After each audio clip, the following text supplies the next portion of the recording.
Dear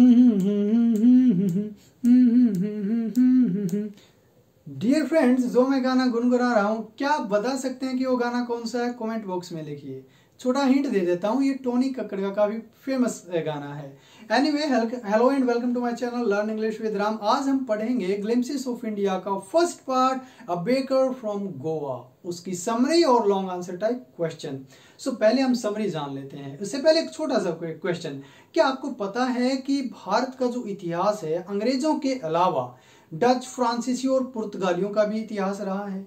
आज हम गोवा की एक झलक और उसके इतिहास के बारे में पढ़ेंगे। 1961 तक गोवा पुर्तगालियों के अधीन रहा है। गोवा मुंबई से तकरीबन 589 किलोमीटर के दूरी पर है। लेखक नोस्टैल्जिया यानी कि अपने पुर्तगाली दिनों को याद करता है जब वो बच्चा हुआ करता था, खास तौर पर उनकी बनाई गई पाव रोटियों को, ब्रेड को। उस वक्त जो ब्रेड बेंगल्स थी काफी पॉपुलर हुआ करते थे, और हालांकि पुर्तगाली तो चले गए, लेकिन कुछ इलाकों में आज भी उन बेकरों को देखा जा सकता है जो पाव रोटियां बनाते हैं, और उन बेकरों का एक विशेष नाम दिया गया जिन्हें पेडर के नाम से जाना जाता है, PADER। लेखक कहता है कि बचपन में पेडर यानी कि बेकर 2 वक्त आया करते थे, एक तो सुबह और एक शाम, और एक हाथ उसके टोकरी पर होता था, दूसरे हाथ में बांस होता था। तो ठक ठक झंझन, ठक ठक झंझन, बड़ी ही संगीत में उनकी एंट्री होती थी। लेकिन कहते हैं कि हम बड़ी उत्सुकता से उनका इंतजार करते थे। वो जो ब्रेड्स थे वो नौकरानियों को देते थे और हमें भगा देते थे, लेकिन हमें जो सबसे ज्यादा चीजें अट्रैक्ट करती थी वो थे ब्रेड बेंगल्स, पाव गजरे, जो आमतौर पर मीठी होती थी। लेकिन था कि हम जो है मुंडेर के ऊपर चढ़कर उनकी टोकरियों में झांकते थे, और उनकी खुशबू मुझे आज भी याद है। मुझे नहीं, लेखक को उसकी खुशबू। उसकी खुशबू याद आगे लेखक बताता है कि हम खाने के बाद कभी मुंह नहीं धोते थे। उस वक्त तो हम कहते थे, शेरों के मुंह किसने धोए। शेरों को कभी ब्रश करने की जरूरत नहीं पड़ती, गरम गरम चाय सब कुछ धो देती है। उस वक्त एक और चीज, मिठाई का नाम था BOL, बोल, जिसके बगैर कोई भी पार्टी पूरी नहीं मानी जाती थी।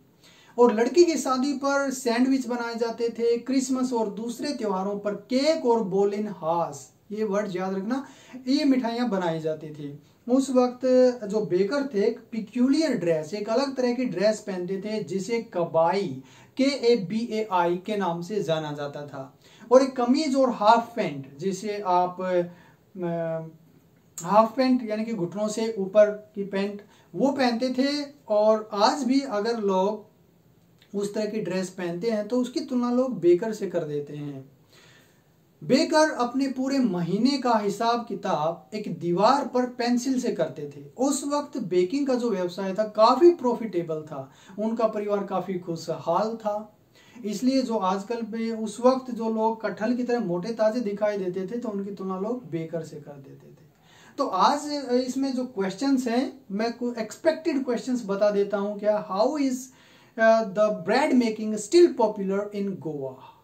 How is the effect of bread bakers can still be seen in Goa? And 3, give a pen portrait of Goa baker. ये तीनों क्वेश्चंस आ सकते हैं, उनका आंसर मैंने एक ही दिया हुआ है, या फिर इस लेसन से कोई भी आता है, ये आंसर उसका सफिशिएंट रहेगा। सो चलिए देखते हैं। The author remembers the traditional bakers of Goa. Goa के जो ट्रेडिशनल परंपरागत बेकर्स थे उनको याद करता है।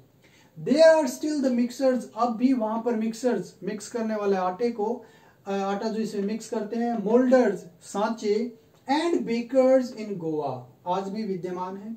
Their furnaces are still there, furnaces का मतलब है भट्टी, वो भट्टियां आज भी हैं। The thud and jingle, ठक ठक और झन झन की जो आवाज थी बेकर्स की, बैम्बू की, बांस की, can still be heard in some places, कुछ इलाकों में तो आज भी सुनी जा सकती है। These bakers are even today known as Peddar, आज भी इनको पेडर के नाम से जाना जाता है। ये वर्ड याद रखना, पेडर। Bread occupies an important place, bread का एक महत्वपूर्ण स्थान है। At the time of Christmas, Christmas के मौके पर, शादी पर, या फिर कोई दूसरे जो फंक्शंस होते हैं उन पर ब्रेड मेकिंग बहुत ही पॉपुलर है। When the author was a child, जब ऑथर एक बच्चा था, he used to wait for the arrival, वो इंतजार करता था किसका? बेकर के आने का। He was the author's friend and guide, वह ऑथर का दोस्त और एक गाइड होता था। The jingling sound of the baker's bamboo, दो झनझन की आवाज थी बेकर की बैम्बू की, वो किम अप इन द मॉर्निंग, वो सुबह के वक्त उसे उठा देती थी, जगा देती थी। The author points out that, कवि ये पॉइंट आउट करता है कि नो पार्टी, कोई भी पार्टी, मैरिज और कोई भी धार्मिक festival could be thought of without the presence of the baker, की उपस्थिति के बिना इनका कोई मतलब नहीं माना जाता था। The baker of those days had a peculiar, उन दिनों की जो बेकर की वेशभूषा होती थी, जो पर्टिकुलर होती थी, पिक्यूलियर होती थी, उसका नाम था कबाई।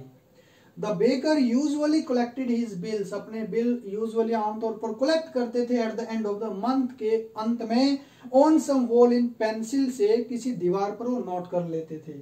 Baking was indeed profitable profession, इन दिनों में ब्रेड बेकिंग काफी प्रॉफिट का बिजनेस हुआ करता था। इसके जो एक्स्ट्रा क्वेश्चंस और मल्टीपल चॉइस क्वेश्चंस का लिंक मैंने अपनी वेबसाइट पे नीचे दे दिया है, वहां पर आप इसकी स्टडी कर सकते हैं।